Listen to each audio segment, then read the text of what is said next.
Oh, just before we started, it came. I don't know if you got it as well, but it said there's a new thing on Zoom that says "Happy Zoom AI Companion," and you can do all sorts of AI things with Zoom. And one of them it said you can summarize meetings, and I thought, you fucking try it, AI fucker. You try and summarize a time round recording. Go on, but you can't because we can't. Um, and we're actually sentient. I Yeah. love that thing that I think I put it in the chat where it was a kind of AI summary of the Time Ram podcast. Oh yeah, yeah, yeah. Oh yes. Yeah. Subjects Yeah. including what was it? Something Scotsman, acting Scotsman or something. Yes. Yeah. Yes. Yes. That's my favorite subject to explore. We'll be exploring that tonight, actually, Yeah. won't we? Let's Yes, explore we some will. Scots. Yeah, We yeah. will indeed. We will indeed. Because, hi, listener, we're doing Time Ram again for reasons, and you're listening to it again also for reasons. And tonight we're doing the seminal, I suppose, William Hartnell's story, The Rescue. The first time that we ever have a new companion, apart from the very start, of course. Except it ain't going to be Vicky, because this is with Peter Capaldi. And so I think we had a few ideas last week, didn't we, Barry Williams and Paul Ferry? Yes, we did. Yes, we did. Yeah, there we go. And that's the intro done. That's my bit done painlessly. I don't have to worry about anything until the end now. Great. That was efficient. I'm glad I turned up for Yeah, this. Yeah. I think last week we were saying that Nardole should It's replace got to be Vicky. Nardole, hasn't it? Yeah. But It the kind of thing has to be, is, yeah. I Yeah. was watching it today and I was a bit concerned because I was kind of thinking this really needs two companions and Yes. Vicky. Yes. It's got three Um, companions in it. They've all got very distinct roles. They've all got yeah. things that they do. So an idea that I had was possibly to make the Vicky character just a one-off and to have the Ian and Barbara being Nardole. How about Vicky as Missy? What? It's an extra person in it. You know when Missy spent ages trapped in the doctor's like cellar? Yeah. Well, Uh, maybe the doctor's got a ruined spaceship instead of a cellar. I mean, if Right. she ain't got a TARDIS, she's not be able to get away from the ruined spaceship, is she? Mind you, Bennett's not going to get very far with her. No, Bennett's going to Missy be would dead. eat Bennett. Yeah. oh, Missy could be Barbara Missy could be because Barbara. she'd shoot the sand beast, wouldn't she? She would. She would. Yeah. Yeah. Well, maybe it was a silly idea. Because she But was like she was a sort of pseudo companion it was in in that season. at She was least around. one. Yeah. Yeah. In Eaters of Light, she's definitely a sort of companion, isn't she? Yeah. Well, Yeah. I didn't plan to say that. That was off the top of my head. Yeah. So I haven't thought it through or anything. No, I I'm not don't, I saying it don't, I worked. don't know. I don't know how it works. Yeah. Yeah. No, we don't think this podcast through beforehand. We do more than AI would. Yeah. It's too busy exploring Scotsman. Well, we all Well, would be if we didn't have this to do. I mean, let's face it. it occurs to me you could keep the Barbara role and the Vicky role, and we could drop Ian. Because, Yeah, Ian spends much of the time with the doctor. he Yeah, I'm spends a lot of thinking, time with does the it? Doctor and then doesn't have a huge role in the later scenes. I would Um, concur. Doesn't hmm doesn't take on Bennett in fisticuffs or anything like that. No, Yeah, we can lose Ian. yeah, and Capaldi's quite capable of, Yeah, taking on Bennett. Yeah, yeah. You Um, smack him one. yeah. yeah. So we'll That'd be a just great have. ending, actually. Just smack him one and he falls out the thing. It'll be like the end of Deep Breath, Yeah, where yeah. did the doctor push him or not? Yeah. Um, Except Capaldi will come down and go, "Yeah, I totally pushed him. He deserved it. He was a Yeah. I mean, it's that very satisfying episode, isn't it, where Capaldi punches a racist? That's a lot of yeah, fun. yeah, Yeah. yeah. So yeah, that's up there. Uh, I mean, the So trouble we we did. have, I Yeah. suppose, is that in the traditional version of Doctor Who, Nardole joins before Bill. Well, he's been in before because we used him in The Husbands of River Song with the Sixth Doctor, Did we? Ah, who played, played him? if you recall, by Benny Hill. Fuck. Well, Benny Hill's not available. Yeah, Benny Hill is not available, obviously is he? they've had to recast him by this point. Yeah. I mean, I'd So, be so casting there's a with, hand. say, Matt Lucas. That might Yes, quite good casting. I think Matt Lucas will definitely be playing the recent Nardole. Yeah. yes. Yeah, yeah. This Matt Lucas this century's Benny Hill. As he would say himself, I'm sure. Yeah. Okay. Right. Benny Hill. Well, we'll have to have a reference to that.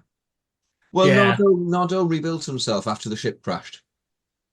yeah, yeah. He was going to retire in his Benny Hill form. He was off to some retirement colony on Astra. Maybe he's had his memories wiped because I mean Nardole is, he's quite worldly wise, whereas Vicky's What is pretty Nardole? naive.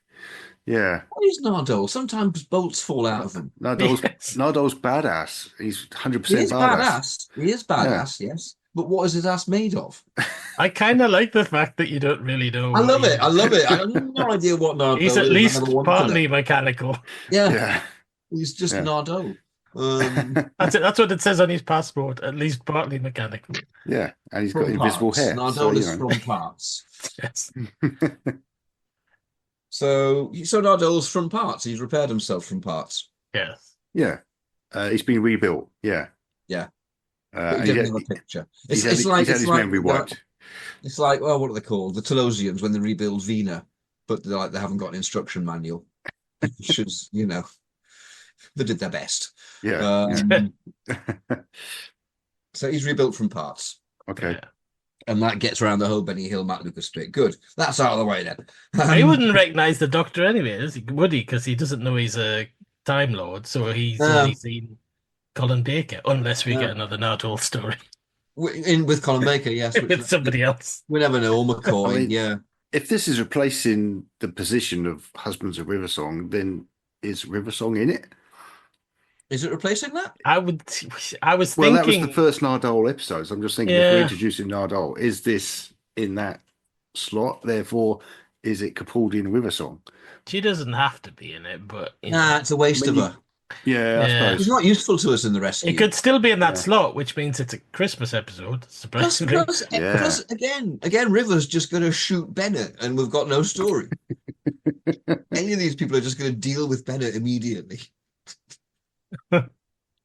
Bennett's fucked. yeah, we've got to make this a Christmas episode, so there's just like a Christmas tree in the The Christmas spaceship. episode about the massacre of an entire species almost by a psychopath. Yeah. Yeah. Yay! Shades of child abuse going on. Except Nardole isn't a child, so yeah. Okay. So, I mean, I assume Capaldi's arriving with someone. I just don't know who.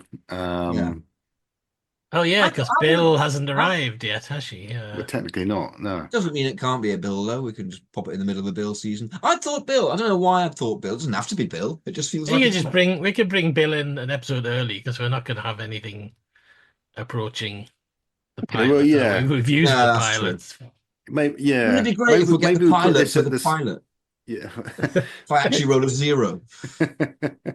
We could put this in the position of the pilot then. In that case, in the start of that season. Yeah. I don't see why not. Okay. Yeah. And Bill is So on the scene. So we have to bring Bill in the Christmas special. Yeah. Whatever that is. Yeah. Well, there's at Engine least 2 destruction. Christmas specials that she could turn up in. Yeah. So Yeah. Cool.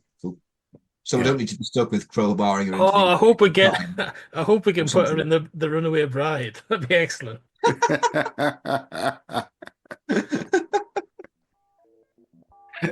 Yeah, I'd pay to see that. Yeah.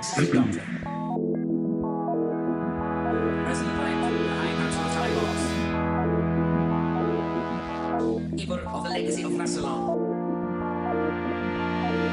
Defender of the laws of time. Protector of Gallifrey. Let's have some story, Baz. Tell us a story. Yes. All right then. Oh, Mr. Storyteller, tell us a story with your mouth and vocal cords. And the neurons in your brain that make your mouth and vocal cords go. You got more? Was that then? I was No, right. that's it. Okay. Wasn't that enough? No, it was quite the intro. I mean, I can see us using that every episode from now on.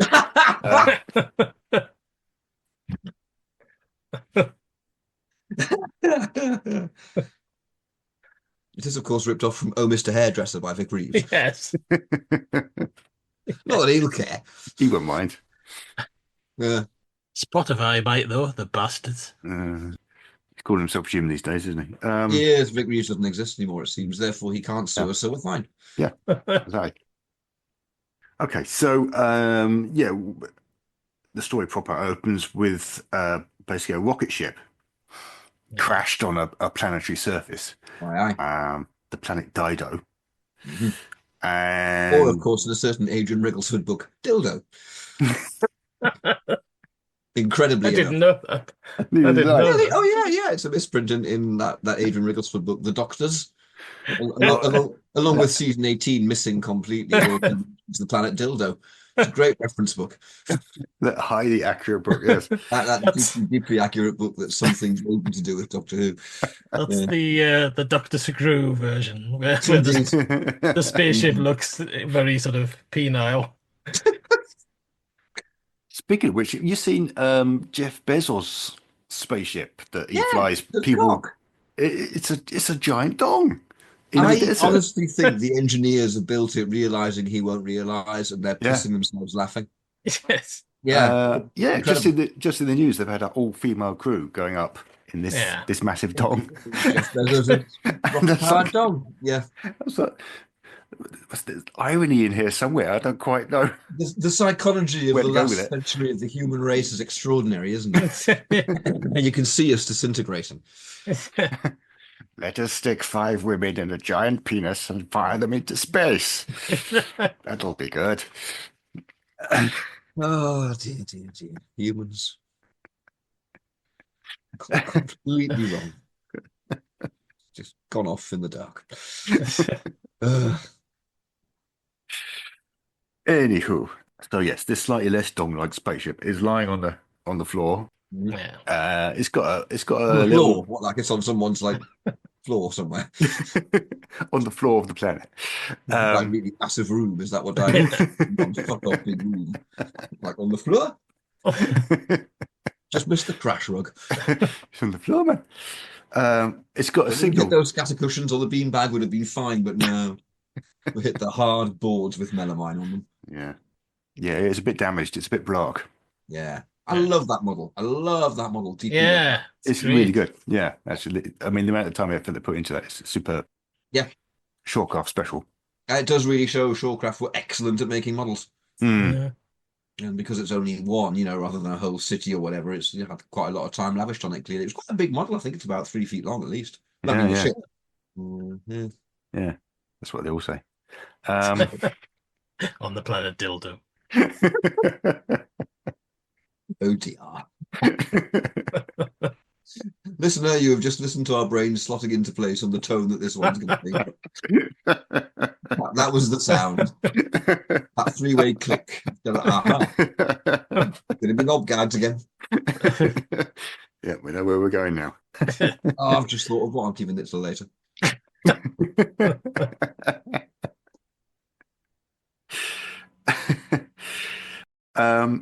It's got a sort of little radio telescope thing on it, which is kind of a radio dish. Mm-hmm. So now look at the design. So he did the design of the ship as if it wasn't crashed, right? Well, it's got these 3 prongs that have got radio dishes on like that. How the fuck does that thing land? I mean, it's got 3 prongs out like the Liberator, but it hasn't got sensible cylindrical things like the Liberator. It's got dishes that you can't land on. If it landed, it would just kind of go and tip backward like that, and then it'll all fall out the door. Yeah. And the door is very sideways, isn't it? So, I mean, you has to be that orientation. It's not going to... Unless these things all kind of like fold up like that. I thought about this for years. Because I love the model, but the design makes no sense. Yeah. It's almost as if it was designed to be lying on its side. It crashed. It crashed on the floor next to the scatter cushions. Yeah. Makes no sense as a working rocket. No. Oh, well. So inside the rocket, we have Nardole. Yep. Who is bumbling about. Mm-hmm. and Is it while he's bumbling? Could there be a slightly macabre sort of bag of parts, like there's a hand sticking out of it and things like that? The I don't parts see that why not. Yeah, he builds himself from. yeah. Yes. He's quite excited because he's received a signal that tells him the rescue ship has landed. Mm-hmm. Yeah. There's a rescue ship coming to save him. So he goes really in. high pitched about that, isn't he? He's going to be really squeaky. Yeah, Yes. yeah. So he goes in to tell his friend Bennett. I say friend. Bennett's an arsehole. Bennett's an arsehole. From word go, Bennett's an arsehole, isn't he? Yeah, Bennett's Yes. dick. Yeah. It's one of the most unpleasant. You just wouldn't want to be around Bennett.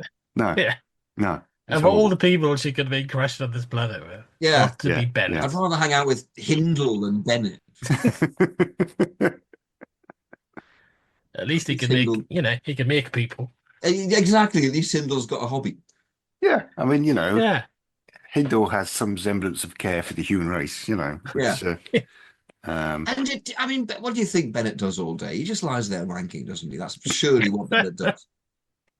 I mean, it's quite disturbing. He's got his little radio thing, which is tuned into the room, so he can constantly listen to what she's up to. He's got connotations as Bennett, hasn't he? He's a wrong Bennett. Yeah, it's really distressing, actually. Presumably, he wasn't in any way criminalized before he left, because he just got on this ship with like families. Not that it's big enough, but that's another design issue I have. Did no one notice? There's no psychological profiling in that. Did no one go, he's a bit of a wrong un. Maybe keep an eye on him. Oh, he's murdered the people on the ship. Oh, now he's killed everyone on Dildo. What are you fucking about? I told you to watch him. Told you. I assume that he's already on the run. He's already done some bad stuff, and he's kind of he's taking on somebody else's identity. That's got to be the case. Oh, he's not really Bennett. He's not really Bennett. Oh, his real name's Jeremy. Jeremy.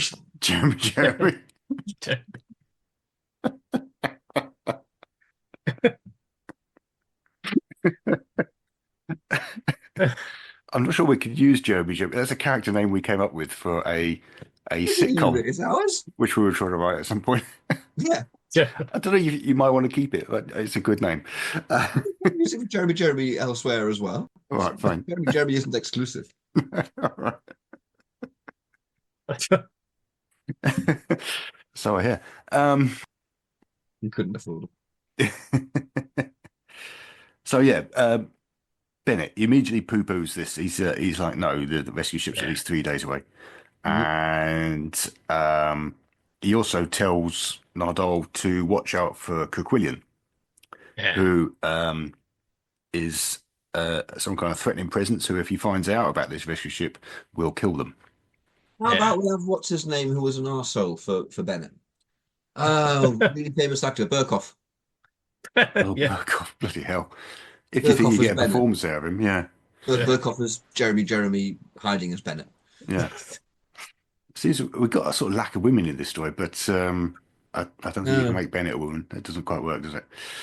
I have to say that sounds like Greg Davis. Greg Davis is Bennett. That'd be quite fun. What's wrong with Burkoff? What's wrong with him? Indeed, but he's more of a twat. Surely he'd have that. I think he's played really well. I think Ray Barrett plays Bennett really, really well. He's a cunt, is Bennett. He's quite believably unpleasant. So I think you need someone who can do that. Yeah. I was just going to say what you said before there, Roop. Sounds like an incredibly posh bloke's name, Jeremy Hiding Bennett. Oh, yes, I went to public school with Jeremy Hiding Bennett. That's not all he was hiding. No. If the rumours about public school were right. Of course they are. I should probably advise our American listeners that public school is actually what we call private school in this country. Yes. But bizarrely. I never thought that makes any sense either. It makes no sense. No. Well, glad it's not just me. Venusian Aikido. I thought you needed forearms for Venusian. I've got hidden talents, as well as hidden arms. How can you kidneys? I don't like the colour. And what do people see us together? It looks like you've been melted. Now I'm all made of glass, not just my nipples. So, Nardole's suitably confused. He goes back into the other room and he calls the rescue ship. And sure enough, they've not landed yet. It's not them. Yeah. That's because the ship that has landed is the TARDIS. Mm. Yeah. It's landed in a cave. I don't quite know how well, certainly in the original story, I don't know how Vicky knows that they're there. Is the TARDIS giving out a signal? Well, Mm. that's why you get a close up of it's just a general. Yeah. Okay, it's like a radar. It just picks it up. Yeah. It just It- picks it up, except it's a radar that sees through caves, man. yeah, because it's in a cave. Yeah. Space Yeah. radar. Space radar. All right. Anyway. Yeah. I have to say, in the original, Maureen O'Brien from the very beginning is brilliant. She never, It's so good. from Yeah, yeah. this episode Yeah. right through to when she leaves, she never gives less than Yeah. 110%. I mean, she is of great. the actors, I would say she's well up there as one of the best actors, if not the best actor She's of always any companion. she's always doing something interesting. Yeah. She's using the camera. Yeah. And given she was what, like 19, 20 at the time, it's Yeah. remarkable. Just clearly extraordinarily talented. And not always given fantastic material, but I mean, No. she sells it every time. Yeah. Yeah. Yeah, really good. And a terrible, terrible dress. I'm quite fond of it with its zigzag collar. Yeah, that's all right.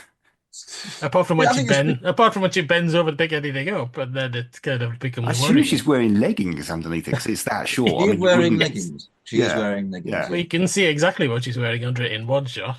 You totally can. I expect. Yeah, you can see what she's had for lunch. I know. Yeah. So,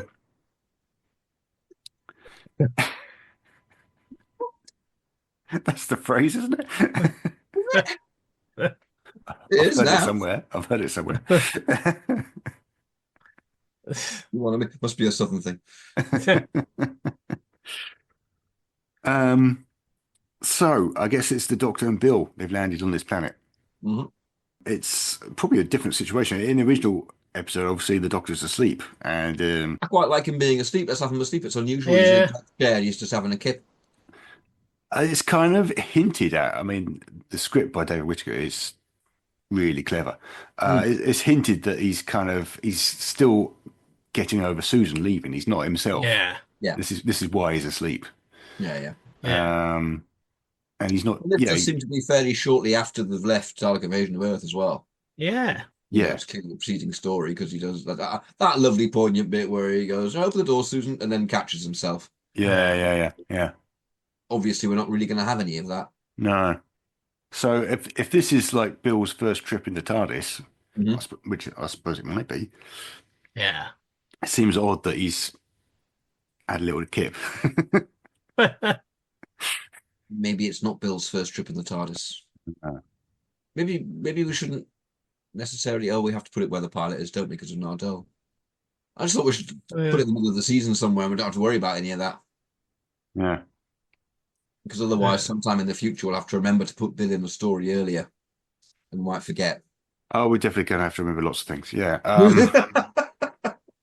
Yeah. I mean, it's becoming nightmarish. Yeah.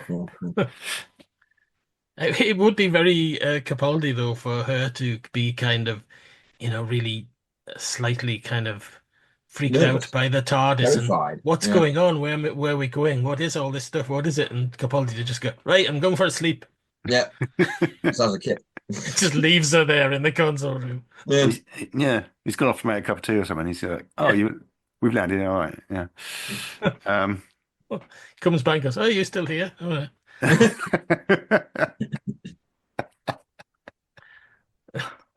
Yeah. He was having a shit. He's like, oh, I needed a shit. Anyway. That does some shit. Earth, you saying? This is my canon. If we have to see him doing it, then no fictional character ever has a shit. Well, canonically, doesn't the TARDIS canonically have a toilet? I'm sure it's mentioned. It must have a toilet. I mean, Doesn't all those. Eccleston mention it? Or It is something? mentioned, yeah. Yeah. Yeah. And obviously it has a toilet, otherwise I mean, the corridors would be full of shit. poor old Ian and Barbara are stuck there for They ages wouldn't trying to have a get back good to Earth. Ian and Barbara, yeah. There's no really. toilet anywhere near, Be fantastic. Maybe the reason he was ranting at them so much in the chase is that they finally, while they're in the Dalek ship and he's programming it, they finally said, "Look, Doctor, we never broached this matter, but there are like 3 rooms absolutely full of shit and piss because you never told us where the toilet was, and we just kept quiet about it. It's a bit old now, but I'm sure you've got a clever way of dealing with it. Anyway, 1965. Cheers, bye." I think it'd be brilliant if you saw a companion, the doctor tells them where the toilet is and they go there and it's a completely alien toilet. It's just like 2 tubes, 3/4 of the way up the wall, and they're like a pipe organ or "What? something as well. Yeah. How does it Little work? I can't reach it." You know what? I think it is. I want it. It is Bill that it is Bill that asks where the toilet is, and he kind of directs her to it in one of the episodes. Definitely. Right. Yeah. And then she never actually gets time to go. They just carry on with the adventure. Actually, there's that bit in her first story Yeah. where they go to Australia and there's a scene in a toilet, which may be the only scene in a toilet ever in Doctor Who. I Yeah. can't think of another one. Yes. Yeah. Yeah. Moffat really pulling it out of the bag for that season. Yeah. Wasn't he? Yeah. Good for you, Moffat. Toilet scenes, everything. Absolutely. So what have you got planned for this season, Stephen? Well, I'd like to have a scene in a toilet. Doctor Who's That's first ever scene in essential. the toilet. Yeah. Yeah. 100% more toilets. Yeah. Maybe it's like the reverse of the food machine. Mm. Maybe you walk into a room with a rectangular box and you press buttons and it goes beep, beep, beep, and you've been emptied like by teleport. And you Right. go out again. That's It's real- compacted into like a little capsule, into a little Yeah. little bar. Bar, a little bar, bar. Yeah. which you then, discreetly get rid of. Yeah. Reconstituted as bacon and eggs. Oh, That's real Star Trek technology, isn't it? I mean, Star Trek would beam the shit out of you Yeah. and, turn it into something else. That would be so much a better phrase rather than energize. Okay, beam the shit out of us. the Doctor would have a sonic toilet, wouldn't he? I don't know. I have no idea how that would work, but he would definitely have a It sonic. couldn't work. All it could do would be to liquefy it, surely. Yeah. Yeah. Yeah. By emitting extremely low frequencies that disrupt your bowel. I suppose in a way we should be quite proud that it's taken us this many episodes to finally have a conversation about how do the TARDIS toilets work? What form do they take? Where are they? Well, you have to get these things out in the open, Yeah. Yeah. You do. Well, not It's in the not- toilet. No. But I am surprised how much mileage we've got out of this subject, to be honest. I'm really not. Funnily enough, I'm really not. I think there's that's one area of Doctor Who that hasn't been overwritten, isn't it? No one's talked Yeah. about the TARDIS's waste disposal facilities. No. The sonic toilets, yeah. I mean, It's not like I going to be said, Sonic. Sonic wouldn't work, honestly. But my teleport toilet is superior. The best kind of toilet. Beep, beep, beep. Done.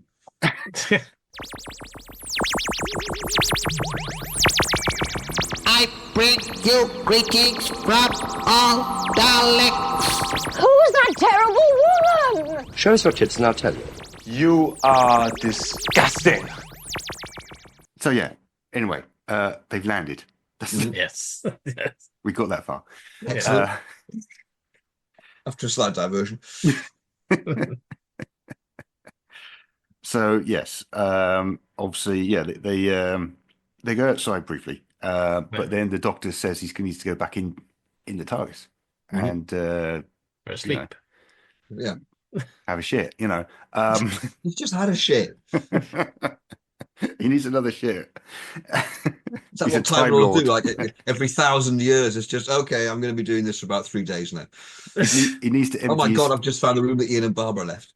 He needs to empty his second ass. That's what he's doing. So Right.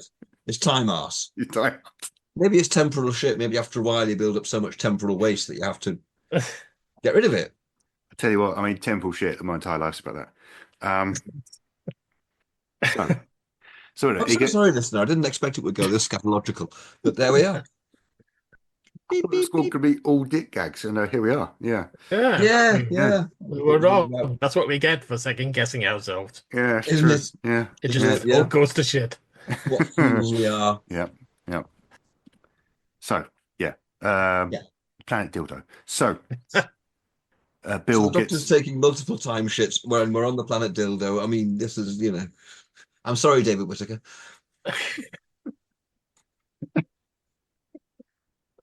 Yeah. We haven't even got to cocky licking yet.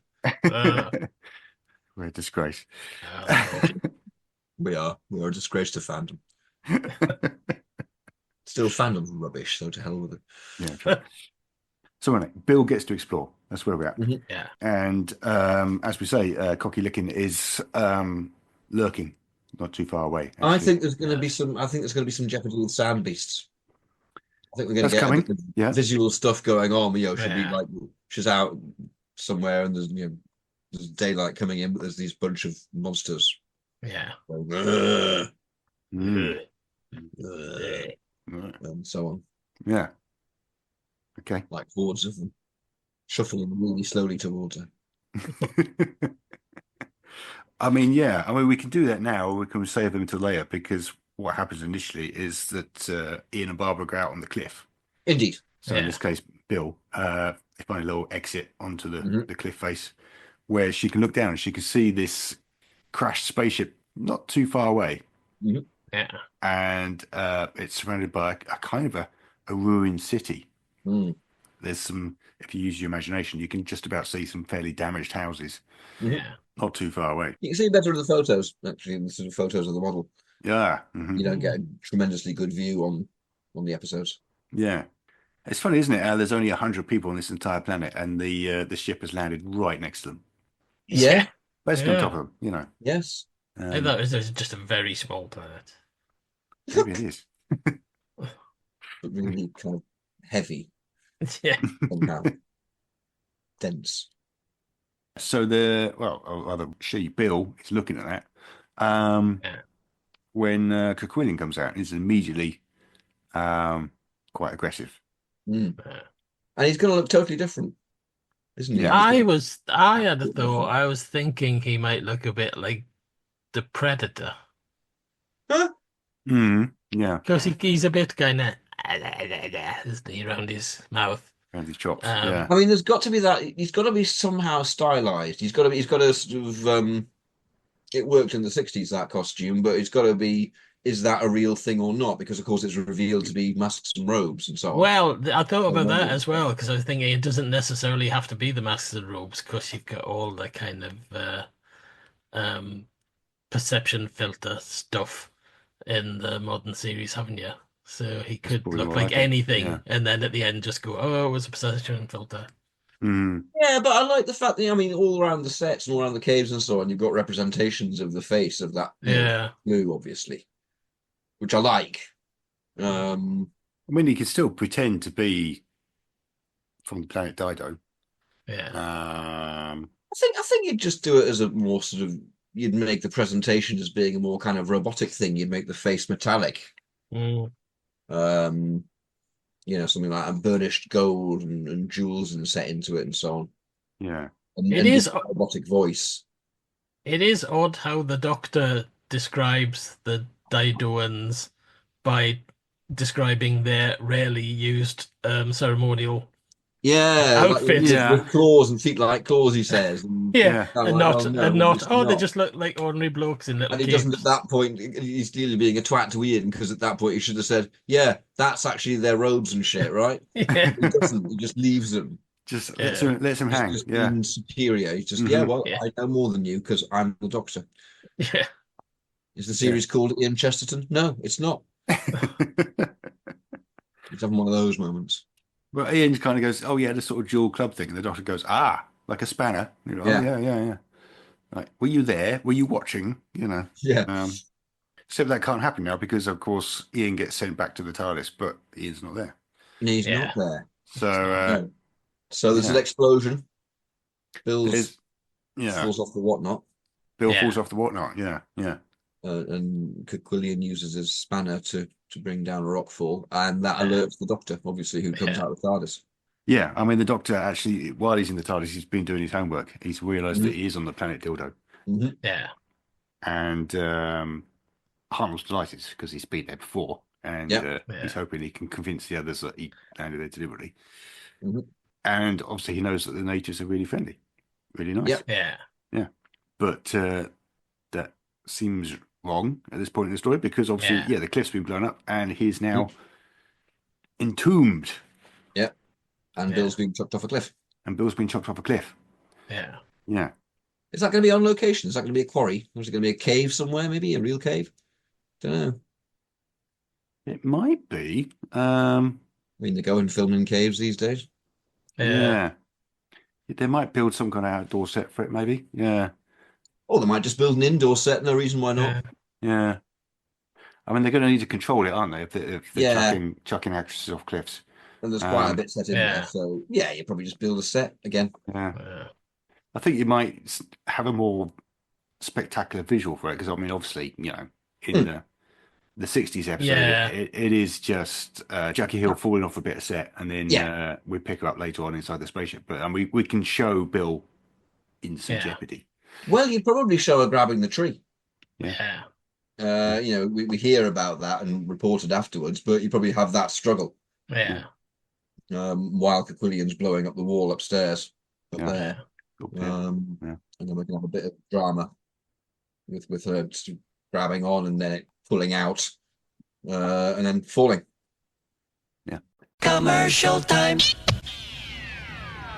You are invited on an adventure across all of time and space.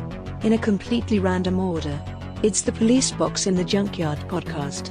Jump in the TARDIS with your hosts, Eric Gulbranson, Asad Kheshki, and Matthew Kressel. Explore Doctor Who TV stories, audio adventures, and books, both novels and non-fiction. The Police Box in the Junkyard podcast. It's the entire Whoniverse. On shuffle. The Police Box in the Junkyard podcast is a member of the Direction Point Network and is available about once a month wherever you find your podcasts. You are listening to Time Ram on the Direction Point Doctor Who podcast network. Woomph. Time Ram. Have you seen the photo, the set photo that's got a vast great mattress for Jacqueline Hill to fall on? I have not. But that's all great, of about 4 feet, So, safety first, Absolutely. Yeah. Absolutely. We do eventually. We actually pretty quickly we reach a point where Nardole discovers her and actually hides her in the back of the ship. Maybe Nardole breaks her fall. Maybe he does. He falls on Nardole. Nice. Yeah. He just gets a little squeak. Yeah. The nuts fall out. His nuts fall out. Oh, right. Yeah. Happens.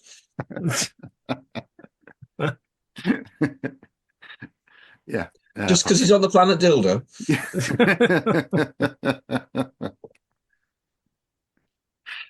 Yeah. So he carries her back, I guess, and he ends up hiding her inside the bed. Yes. Because Caquillian's coming.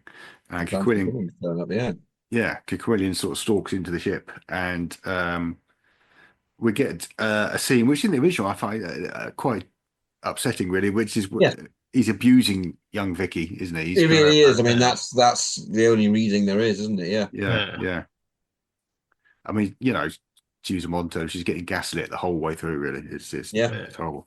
But yeah, obviously, Nardole's heard an explosion, and Caquillian he claims that the travelers from space have been killed by his people. He was like people. Yes, he was unable to save them. Yeah, I am your only protection. I love Caquillian. Yeah.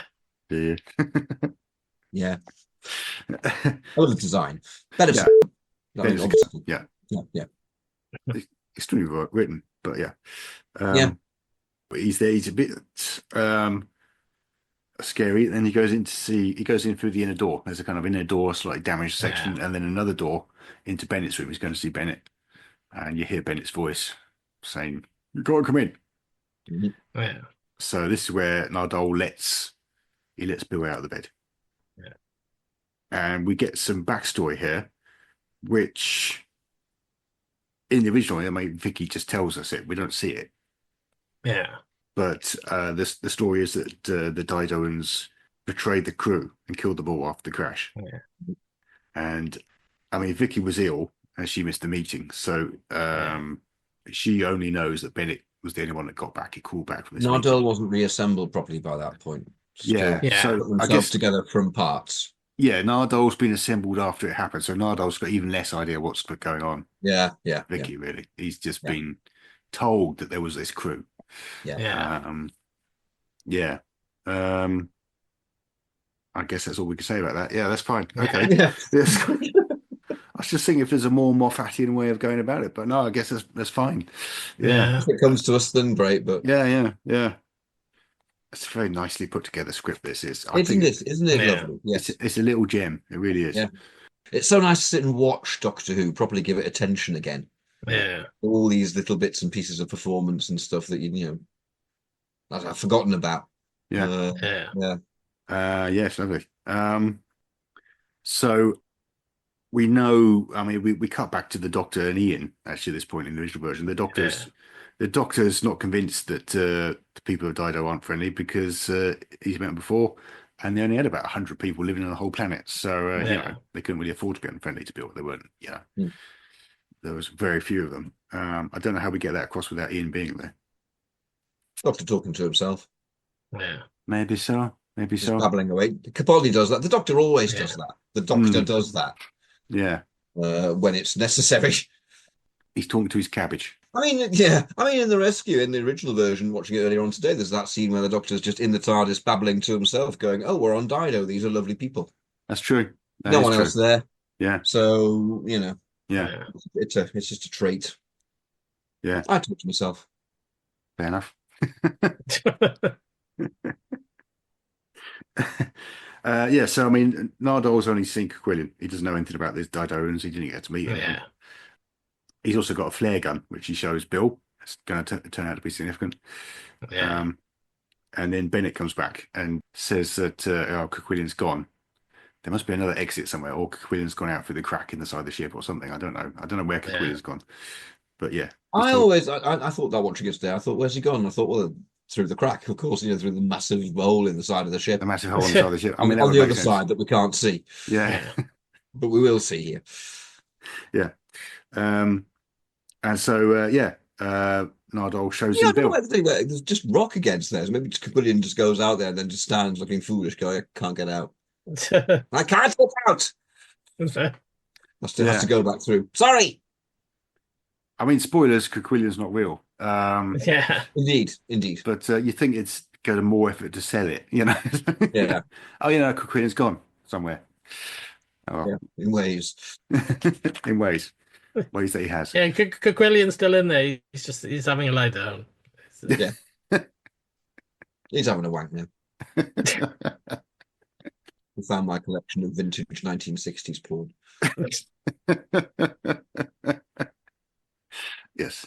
He's found all these videos of Nardole moving around the ship. He's wanking to Yeah. Pointy Bras Weekly was my idea of 60s porn. I put the pointy bra more in the 50s. I know it is the 60s, Yeah. but I associate it with the 50s. Yeah, I mean, it's sort of early 60s, I suppose, isn't it? They started to. I'm not an expert in bra fashions of the 60s. But I feel like maybe they softened it during the decade. I mean, to be honest, it's just a random gag. Bennett doesn't have to have a porn collection at all. We don't need to go off on another diversion into bras. No. To be fair, early 60s, I'm thinking pointy bras. Late 60s, burning bras. That's where I'm going with it. Yeah. But not worn, though, presumably. Not while they're being burned. Unless it's some kind of weird new version of fire eating. Wow, that girl's really on fire. For some reason, my brain said it'd be called bra baiting, which makes no sense. Because why would you bait a bra? And setting fire to a thing isn't baiting it, it's immolating it. Imagine what bra baiting would be like. Oh, yeah, fucking stupid bra. And it's just like hanging there, doing nothing because it's a bra. Why would you waste your time on that? I don't know. Since we're actually in about 2016, all of this is irrelevant then. Yeah. None of this is going to be happening. We're going to have some strange byways with this one. Bennett obviously isn't going to have a vintage 1960s porn collection. Yes. Yeah.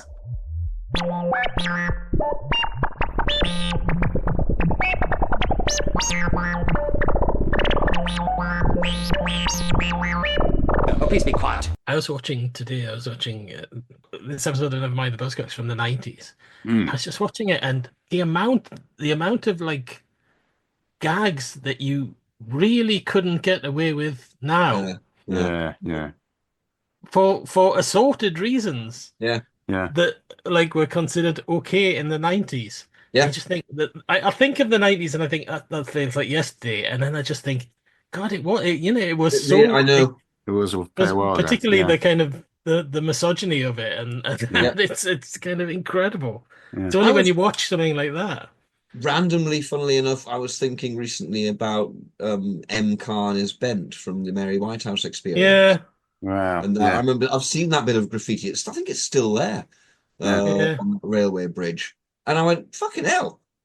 I wouldn't do that. yeah, I wouldn't do that now, yeah. No. you know. And had exactly the same sort of thing of going, my God, it's actually 30 odd years ago and things have changed. Mm. Yeah, Even though it seems, as you say, it does seem like yesterday. But yeah, I was kind of shocked. And like, yeah. You kind of expect it in stuff from the 70s. You go in Yeah. convinced. yeah. You know, I think yeah. Like Talons, all right, it's going to be a product of its time in that way. Yeah. You just have to get on with it. But yeah, the 90s, I don't expect to be like that. yeah. I think the first time I realized that was, I don't know if you saw, but there was a thing on BBC4 about girl bands, and Mickey Berenyu was on it. Okay. And she was saying about doing photo shoots for Lush, where the photographers would just go, right, stick your ass out, right, bend over, lean, show your cleavage towards the camera. Mm-hmm.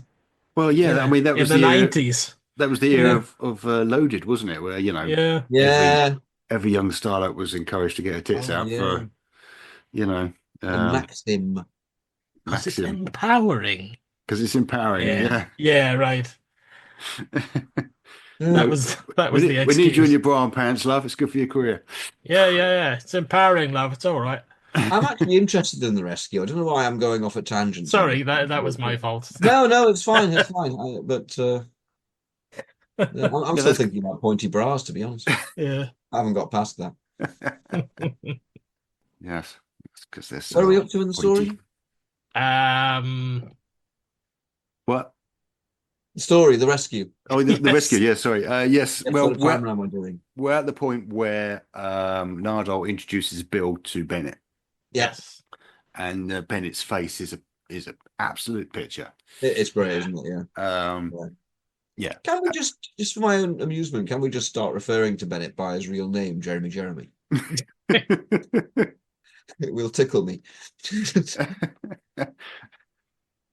The well-known Prince of Posh When criminal. they'd have that fantastic bit with Capaldi going, yeah, Capillion was Jeremy, you realise.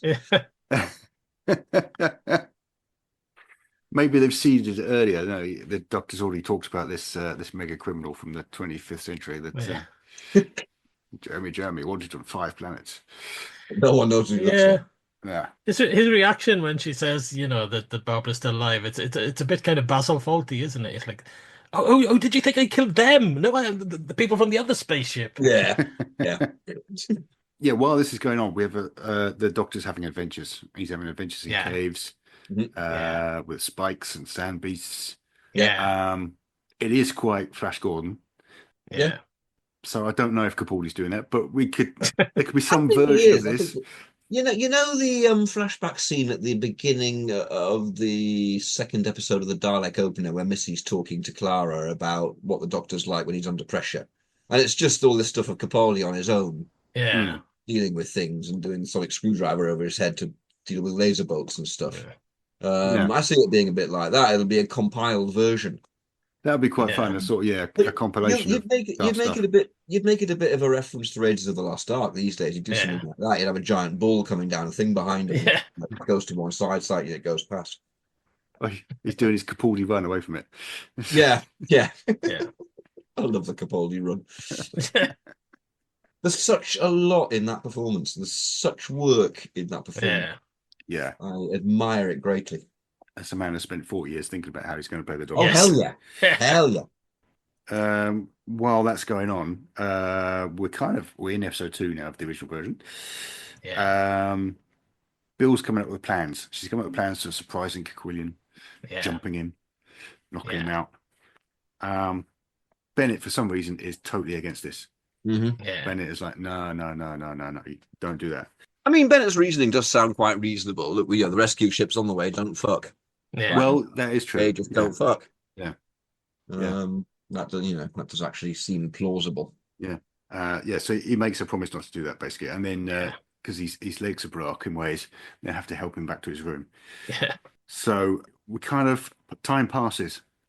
Evening's coming. Yeah. In the original version, the girls get quite domestic. Barbara's making the dinner. Vicky's collecting with massive pails of water. Where she's getting them from, but she's got these huge containers. Pond. So I guess we can do a version of that. Basically what happens is Barbara, or Bill perhaps, sees Sandy, the sand monster, Yeah.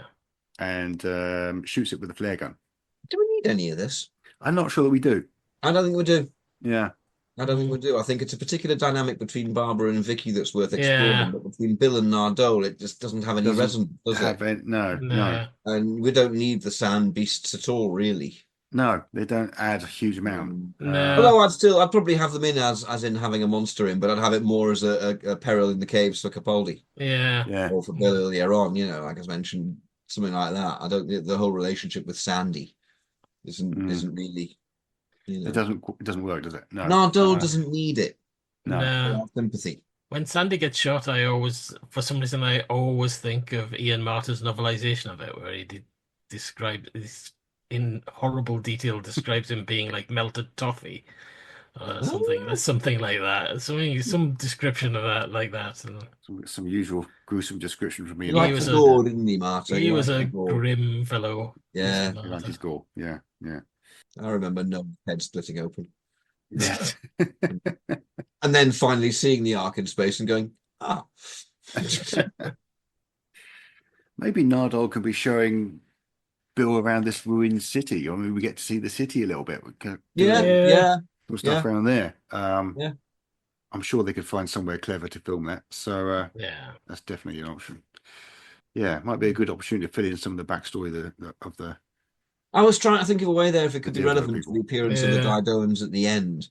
I wonder if maybe Bill fiddles around with some machinery and manages to activate something and that it doesn't notice, and two cryogenic capsules or something start thawing through stasis tanks. Yeah. Activate. Yeah. Because much as I like the story and I agree, Baz, I think it's very well written. Those Didonians at the end do just turn up out of nowhere and they're a bit like a smashing up.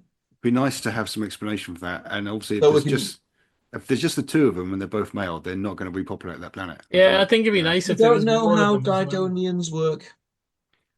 Yeah, well, true. Yeah, maybe they merge together and something happens. I don't know. And also, do you remember earlier on I said I thought of a Planet Dildo gag, but I was going to keep it till later. Okay. That's the time. Okay. So, these two blokes turn up and how we know it's the Planet Dildo. Maybe it's like Alien and they've got a huge number of eggs down in a cave somewhere. Right. Just ready to crack open. It could be like the Horta in Star Trek. They kind of mostly all die out apart from one who stays alive to preserve the eggs, and then all the eggs hatch and we're good. So the Didonians, right, massive pile of eggs downstairs. Yeah. Just waiting for John Hurt to stumble. Hang on a minute. Does that mean that happens? Does that mean that Didonians populate by fucking chest bursting you? Not necessarily. I mean, you get impregnated by a facial spider. And not all eggs turn into face huggers, I'm told. No, okay. Are they just like babies inside? Some of them turn into chicks, so that can happen. Yeah. I mean, they might, when they do eventually turn up, they might look a bit more alien in this version rather than being blokes. Yeah, blokes in tracksuits and a little kid. They're a little bit. They're a bit foul-like, aren't they? Basically. Yeah. They're underwhelming. Blended way to conceal your blobbiness, but let's not pretend you're very blobby. It's the beginning of the second production block. They've got a bit of money. Yeah, I mean, Verity's probably had a look at the scripts for the Web Planet by now and gone, okay. It's kind of the Space Museum school of costuming, isn't it? It is. Yeah. Very much, yeah. We've gone to Daphne and said, right, you've got 25p, and she's done a long sigh. Gone, all right, I'm spending 24p of it on Coquillian then. You see that money you had? You've not got that now. Yeah, that's gone now. That's gone now. And by the way, we can't afford to pay your lunch. And Daphne goes, "You dare treat me like that?" You see what I did there? Yeah. I love Daphne Day. I think she's a great costume designer. Is she married to Dan? We can only hope. Daphne Dare, the one that changed her name, and now she's called something completely different. No, that's Alexandra Tynan, Yeah, who was Sandra Reed. Sandra Reed. Okay, She did yeah. the tail end of the Hartnell era. Daphne Day did like the first 3 seasons. Mm-hmm. And then comes back and does the Macra Terror or something like that. And then vanishes and was interviewed once. Okay. Um, And based on that, you love her. I love her designs. I think she's a great costume designer. Okay. Yeah. It's like Ray Cusick, you know, and Barry Newbury. They have to design basically the entire first 2 seasons themselves. That's a pretty impressive feat of design. Daphne Dare has to do all the costume herself. No one else takes over until later on. So that's you know, a lot. It is. Yeah. And they were churning them out. I mean, you know, there's sort of 40 episodes a year. It's yeah, absolutely. Quite a workload. Yeah. Yeah. Okay, so the doctor arrives. Basically, the doctor finds them. He's escaped from the cave. And he's seen it. He's probably should point out he's seen a door. He's seen a door somewhere that leads somewhere, but he hasn't had time to go in there. And yeah, well, does he though? Thought occurs. He hasn't even met Bennett yet, has he? Or know of the existence? Well, certainly in the original version, there's a door in the cave, and the doctor passes it. And I think at some point Quillian comes out of it. So Quillian likes lurking around the area. Yeah. I'm not quite sure why he's doing so much lurking. Why does he need to lurk quite so often? Psychopath. Yeah. Fair enough, yeah. It's a bit Scooby-Doo, isn't it? Yeah, it is. He had lines in all those scenes, but Burkhoff wouldn't do them, so they're just confident in lurking. This is why I favour Greg Davis. What, because he's actually professional? Yeah, because he would actually put the work in. Yeah. That's the most appalling behaviour I've ever heard of, honestly. You get paid to say lines, you turn up and say your fucking words. Exactly. Yeah. Jesus. Yeah. So, the doctor gets to find Nardole and Bill, and they show him around the rocket. And, I mean, I guess the doctor's quite keen to take on Quillian as well. But Nardole's definitely saying, no, you shouldn't do that. In the original version, there's some scenes with Vicky getting really quite emotional. Telling them they've ruined everything, and then the doctor kind of gets very paternal with her. Which doesn't fit Nardole at all. I'm not going to have any of that. No. Again, I don't think we need it either. We can streamline it because we've spent quite a chunk of time with Capaldi in the caves doing his Raiders of the Lost Ark sequence. Yeah. I think we can kind of cut to the chase quite a lot here. We can probably lose a lot of this, really. Yeah, this part of the episode's quite slow. The doctor it's setting up Vicky. It's perfectly reasonable. Vicky. The time on her in the original one. It's focusing on Vicky. On this, we've met Nardole before anyway. Sort of. In ways, yeah. In Benny Hill days. So they can have a conversation about don't I know you? You look vaguely familiar. Yeah.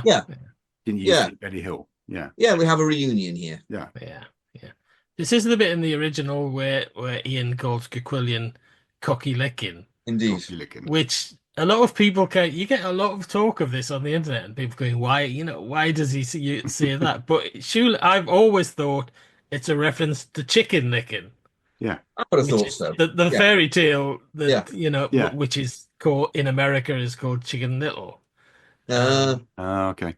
But the European version of it is chicken licking. It was always chicken licking when I was little. Yeah. I mean, yes. It's never So that's me. that's what it's a reference to. But there seems to be a kind of a younger generation who just don't get that.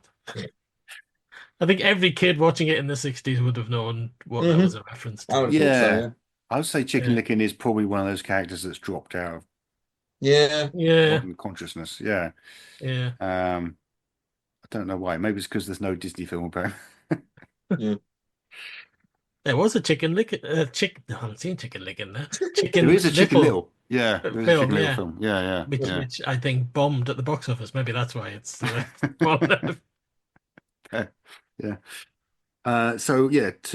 cut to the chase, the doctor goes in to investigate Bennett. He goes in to speak to Bennett. Yeah. to try and change his mind. Yeah. And obviously, there's the voice saying you can't come in, and he's hammering on the door. And I love the way you cut back to the other scene, and he's still hammering on the He's door. bashing away at the door in the background. Yeah. Can imagine the floor manager desperately running up, going, "Ah, you fuckers! Have you stepped down?" I was saying one of his rages. Verity has to come down and give him a biscuit. So I mean, it gives us time in the original version. Vicky talks about her past. She came from Earth in 2493. But eventually, the Doctor gets in. He gets in this room, and there's no one there.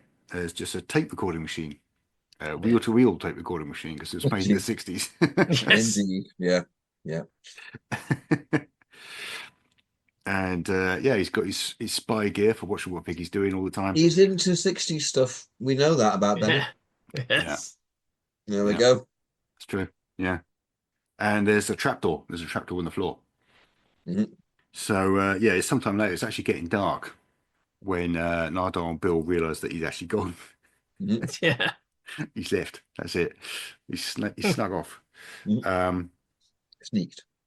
He's what? Sneaked. He sneaked. This is England. Yes. It's a sneaking off. He's exhumed, chased by a bear. He's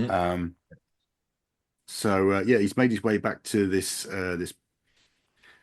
door, which actually leads into a Didonian temple. In fact, it's the People's Hall of Judgment. Which I guess in this version would be the Temple of Peace in Cardiff. Probably, yeah. Well, they might just, if they've built the cave sets, they might just do exactly what they did in this and reuse them as the walls and put some pillars in and a new front piece and job. Yeah. So we get the climax of the story. Quillen comes in, and in a rather cool moment, the Doctor kind of goes, "Why don't you take that mask off, Bennett?" Jeremy. Well, he can reveal that his real name is Jeremy at this point, can't he? You say, true. Takes his mask off. The Doctor goes, "Wait, you're Jeremy." Yeah. I've seen you on posters from here to, over there. Alpha Centauri. Over there. Right. You can get a lot of posters into that space. At least 3 or 4. Yeah. You only need one, really. I mean, any more's overkill. Yeah. Well, it uses up all your blue tack. That's rubbish. You're not going to want to do that. The Didonians leave all these wanted posters there just as a clue. Look. Like people scrawling the name of the person who killed them in their blood. They're dying. Yeah. They put up a load of posters beforehand. Yeah, this could Quillian Alien thought patterns, man. We don't know how aliens... They print them out while they're dying. Yeah. The Didonian one. They've got a Banda copy out, and they're just going to go, wow.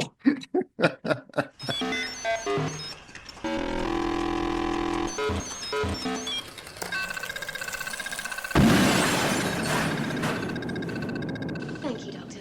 So obviously we get his backstory. He's killed. He'd done a murder. He'd done a bad murder. And then to on avoid... the flight again, I'm saying on the flight. We should have psychologically checked him beforehand. Yeah. Or getting on a really small ship with families. Yeah, and to avoid being caught, he's done more murders. He's killed the entire crew. That's the problem. The entire crew. This ship isn't big. How many people can you get on that? How big is this crew? There's a crew, and then there was Vicky and her dad, and at least Bennett. Yeah, and it sounds like and some others. Where did they go? I mean, they all went to a meeting with the Didonians, and then he blew them all up, didn't he? Yeah, but I mean, where did they go on the ship? The ship isn't very big. Know. But they all just standing in, is the one bed, and Bennett had it. You can't come in. It's my turn on the bed. Well, you can't come in. That's why he did a murder. So they're packed in there like sardines. The guy tried to nick a bed. Yeah. Yes. Yeah. It's a bit odd when you think about it. He murdered everybody except this one teenage girl. It's a bit really disturbing. Well, he does have the justification of when we got back to her, she'd back up my story. Yeah, she's his alibi. But yeah, there's some very dark undertones to this story. There are which dark undertones. it skates over, Yep. but they're definitely there. Yes, absolutely. Yes, he saved me, and then he gave me this short dress to wear. Yes. Yeah. And he's got all these tape recordings. Yeah. He's got all these old magazines under his bed. And how old is she meant to be? Like 16, 17, something like that? Yeah, about 16 or something. Teenage, yeah. It's not good. Yeah. David Whisker knew what he was doing. Yes. I mean, Yes. the story steers very carefully away from that stuff. But Absolutely. But you can't ignore the obvious. Yeah. Right, ignore the obvious. Yeah. Which fortunately with Nardole we don't have. No, it's a very different situation. Yeah. Yes. Oh, yes, and then he gave me this short dress to wear. Yeah. I'm having a rethink. Maybe Bill and Nardole should arrive on this planet with the Doctor and we just have a guest character in this Vicky role. Maybe that's better. Bit late. I think we've gone too far now. We've gone too far. Yeah, okay, fair enough. Yeah. We started doing it. We're stuck in it now. We've already killed a crew member on the way to Astra. We've committed to it We're now. committed. Yeah, we're committed. We're committed. Yeah. Okay. We're 2 minutes off the end of the episode. Yeah. Let's start again. We're not going to let you stop us now. Nothing in the world can stop me doing this again. Okay, fair enough. I'll stop. Yeah, well, as we say, we're in pretty much the final scene here, aren't we? Because Bennett just needs to kill the Doctor and Bill at this point. So they get into a bit of a fight. It actually gets quite physical. Bit of a ruck. Yeah. Bit of a ruck. Yeah. The Doctor gets thrown to the floor, stunned a bit, and then two Didonians turn up, and Bennett kind of loses it, screams, runs away, and falls off a cliff. Yeah. Well, I've had a thought. They might go a bit sort of alien and fantasy-ish with these Didonians turning up. I mean, you mentioned them being in suspended animation before. I thought they might have what initially looks like statues in this hall. Oh, nice. This temple, and then these kind of come to life, and it's the Didonians somehow like frozen themselves, but they're descending on him, and he's going mental. And they should be women. Yeah, they should all be women like the Cryons. A bit like they should plant their eggs in him. That's what they should do. They should, Metropolis.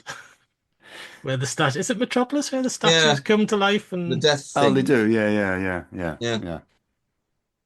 Nice. No, they should get their face huggers out and then sort them out. Sort them out that way. Get one out. Sort them out. He's going to be. That's a slang term I'm not familiar with. He's going to be the new brood mother for the planet Dildo. So you know. Okay.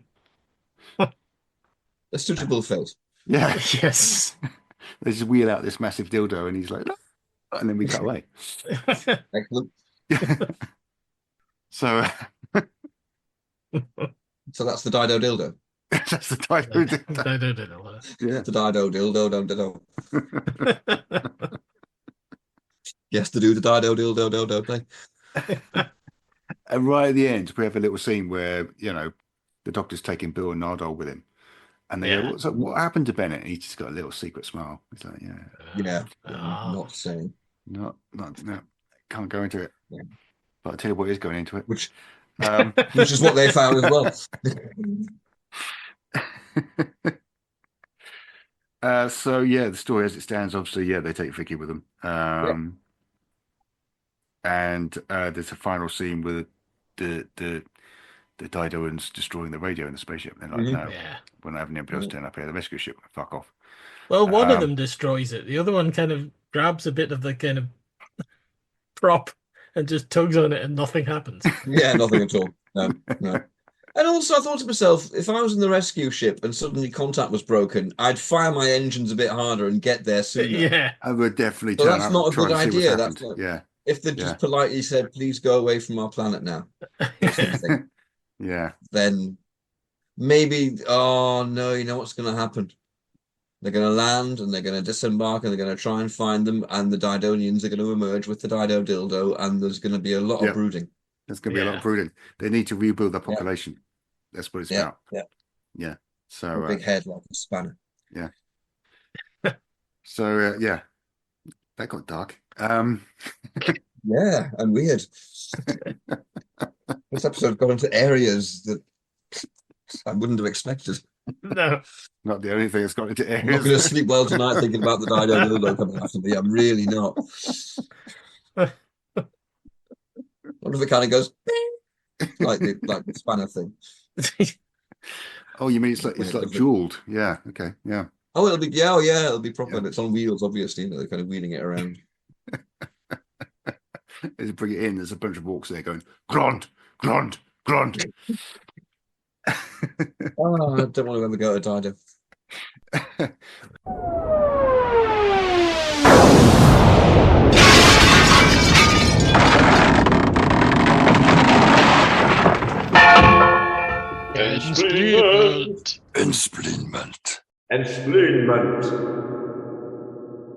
So we kind of finished, didn't we? Bennett fell off the cliff and they took Nardole aboard the TARDIS and dematerialized.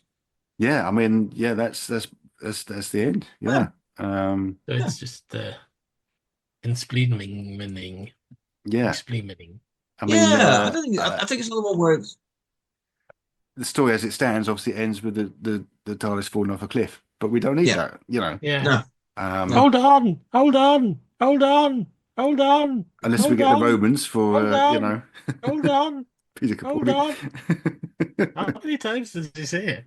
He just keeps going until the director went, Bill, stop saying hold on. It's great Star Trek acting, isn't it? He's clearly having a day of just carrying on regardless, like when he's bashing the door down, you know, can't stop him. The floor is completely level and they're like, okay, now you have to act as if it's at 90 degrees. Yes. And they're like, really? I mean, a slight tilt. Okay, we can imagine that, but yeah. Right. But gamely, they go for it.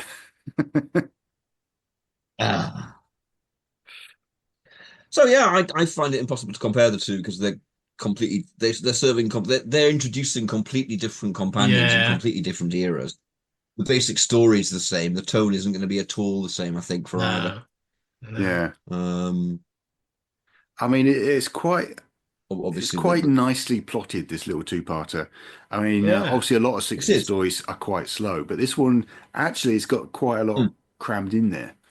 So I don't think you need to do much to it really to get it into a 45-minute Capaldi episode. Condense it slightly. Yeah, you might need to find some action scenes for the middle, but it's other than that, it's kind of we did that with the Raids of the Lost Ark sequence. Yeah, Traps and stuff. Yeah. Which gives Capaldi some nice physical stuff to do rather than intellectual for once, which is good. Yeah. I think it shows how much effort they did put into it back in the day, in that it really kind of exists just to introduce Vicky. I mean, that's the only reason for this two-parter, and yet they still put a lot of effort into it. It's still a really nice story, you know. David Whittaker, for my money, one of the geniuses behind Doctor Who. David Whittaker. Oh, absolutely. Yeah. Tremendous. One of the top writers. I mean, absolutely the top writer for the first 6 years. Until you get people like Robert Holmes coming in, they can start to take over a little bit. But up until that point, he is the man, the dude. You know. Yeah, absolutely. El Dude. Absolutely. Mr. Duderino, you know. The dude abides. And at the same not to be forgotten, at the same time he was writing the television series, also writing like the ghostwriting the Dalek comic strips for Terry Nation and the annuals and the novelization of the Daleks. He's all over it. He's a busy fellow, isn't he? Oh yeah. Yeah, he's a major architect of Doctor Who, isn't he? Yeah. He doesn't get as much credit. We'll never know how much rewriting he did on people's scripts as well. You know, script editors. Yeah. So Robert Holmes sometimes said, "Look, that one was actually pretty much all me because it just didn't work. So I took an idea and did it myself." Well, who knows?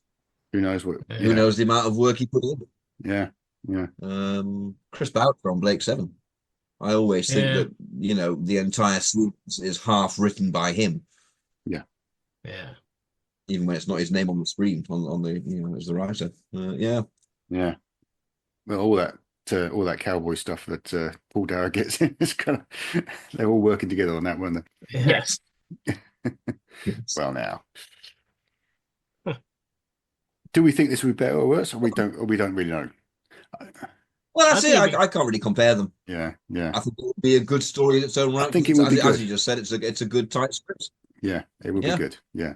I think it'd be okay, but I think I prefer the original. I like them both. I mean, it's of its time in many ways. Yeah. Yeah. I mean, you couldn't put a young girl in that situation in a modern episode and just get away with that. Get away with the implications of it. No. You know, it's and the sheer amount of gaslighting and manipulation. I mean, Bennett is actually one of the scariest villains. He's very unpleasant. Yeah, this is horrible. And just completely human as well. He's got no special abilities. He's just a human twat. Yeah. It was great.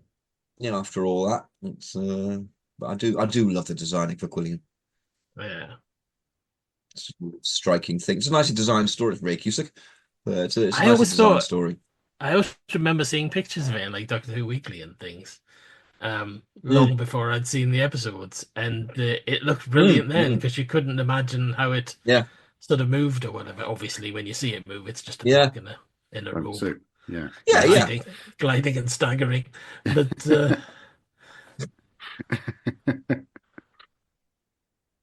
I'm going to do numbers. Yeah. Okay, go on. Yeah. We're rolling.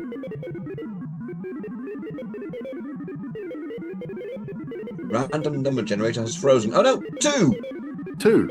Oh, Come on. 2! We've got Mr. Trout on. You don't get him for ages, and then you get like Loads of them. Yeah. too close together. Yeah. And the story is 129. Okay, that is going to be the 5 Doctors. No, I don't think so. No, Oh. we've done it anyway. So Yeah. I don't remember. There you go. We did do that one. 249. What? 249. 249. Okay. Oh, Let's. oh dear. I'm in trouble, aren't we, Jimmy?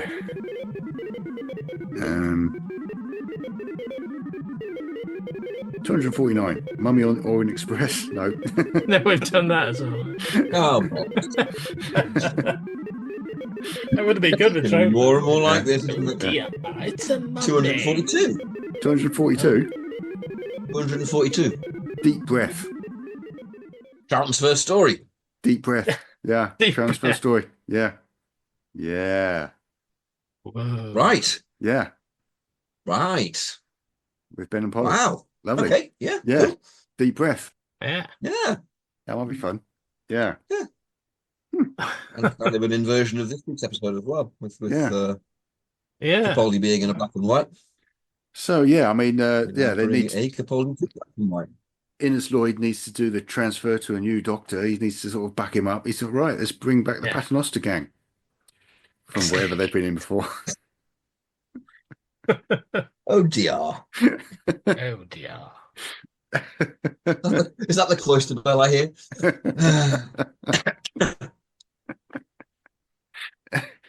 And our own David Whittaker, we were just talking about, he's going, are you sure, Innes? Really? Okay. Don't think Daleks would be good. No, all right, Completely fine. unachievable special effects for the 60s as well. The Tyrannosaurus gobbing up the TARDIS. Yeah. That is yeah. doable. That's really doable. Oh my God. Oh, and we've got the half It's just a face puppet. man. Brilliant. Yeah, the half-faced man you can see through. Yeah. Yeah. None of it can be done in the 60s. No. Can't be done. It Oh, can't be done. none of it can be done well. I mean, the dinosaur could just be a hand puppet, and it's got a little in its mouth. But we'll have to find a way. We'll It's find a not going to be way. a hand puppet. They're not going to do that. It's going to be Lesterson.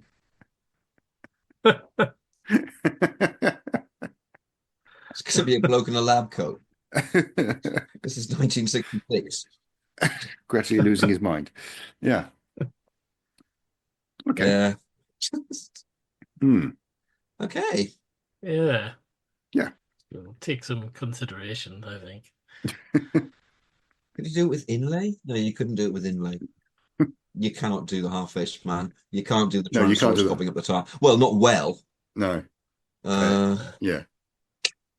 Yeah. It's just going to materialize. It's just going to materialize. Yeah. I don't know. Insanity is used, but there you go. Yeah. That's what we got. Yeah, well, there we go. We've managed insanity before. We can do it again. Mm-hmm. Yes. Jolly good. Deep breath. To begin with, I thought that what a really interesting story, as in storyline, plot line. Mm-hmm. And then I started thinking about the production side of it, and just instantly we're really in trouble. They can't do any of it. The scene with the Doctor and Clara sitting in the restaurant talking to each other. We can do that. There you go. Troughton in his We'll just do. nightgown. We'll just do 6 episodes of that. That's fine. I was going, yeah, we'll stretch that scene out for a lot. Cliffhangers of looking at the menu and deciding what to have. You get Troughton riding a horse in his nightgown. Yeah. Oh, my dear. God, he's riding the horse. Oh, well, I suppose they had horses.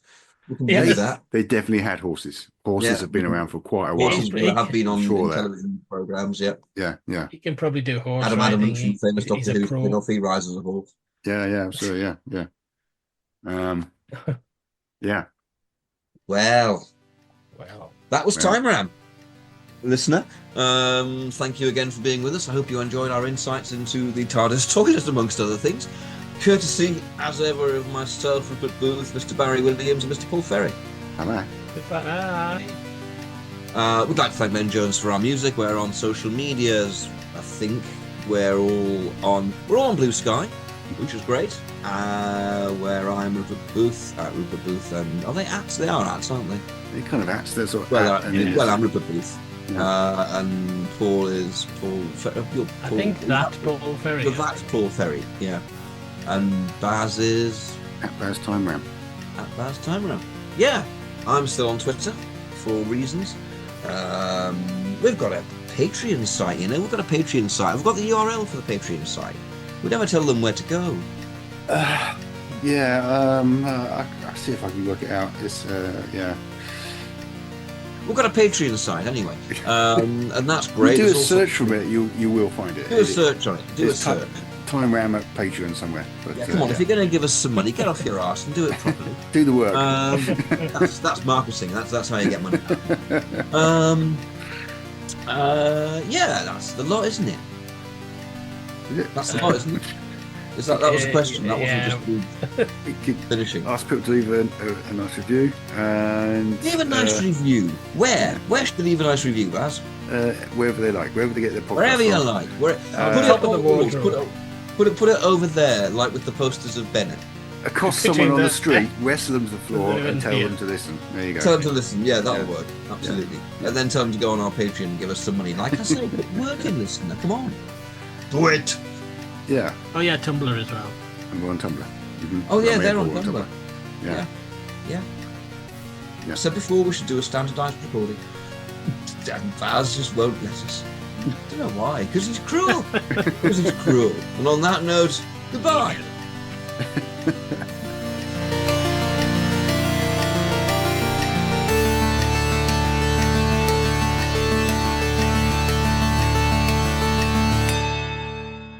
Because when Bill says to the Doctor, "Are you taking the piss?" he can go, "Yeah, just press the switch here." It's like, beep beep beep. Job. Direction point!